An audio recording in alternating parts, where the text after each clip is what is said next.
Saint کی قائمہ committee نے سندھ حکومت کو ٹینکر مافیا کے خلاف کارروائی کی ہدایات جاری کر دیں کہ فور منصوبے کے مطابق کراچی کے آبی نظام کو بہتر بنانے کی ہدایت کی گئی ہے۔ سینٹ کی قائمہ کمیٹی برائے کابینہ ڈویژن کا اجلاس سندھ اسمبلی میں سینیٹر رانا محمود الحسن کی صدارت میں ہوا۔ اس اجلاس کے دوران کراچی میں پانی کی شدید قلت اور ٹینکر مافیا کے غیر قانونی اجارہ داری کا نوٹس لیا گیا۔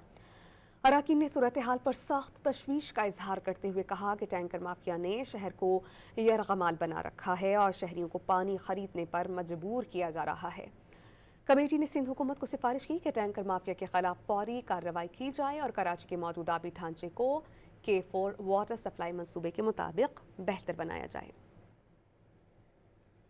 سینٹ کی قائمہ کمیٹی نے سندھ حکومت کو ٹینکر مافیا کے خلاف کارروائی کی ہدایات جاری کر دیں کہ فور منصوبے کے مطابق کراچی کے آبی نظام کو بہتر بنانے کی ہدایت کی گئی ہے۔ سینٹ کی قائمہ کمیٹی برائے کابینہ ڈویژن کا اجلاس سندھ اسمبلی میں سینیٹر رانا محمود الحسن کی صدارت میں ہوا۔ اس اجلاس کے دوران کراچی میں پانی کی شدید قلت اور ٹینکر مافیا کے غیر قانونی اجارہ داری کا نوٹس لیا گیا۔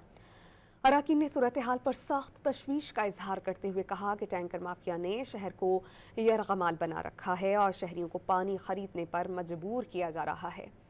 کمیٹی نے سندھ حکومت کو سفارش کی کہ ٹینکر مافیا کے خلاف فوری کارروائی کی جائے اور کراچی کے موجودہ آبی ڈھانچے کو K4 واٹر سپلائی منصوبے کے مطابق بہتر بنایا جائے۔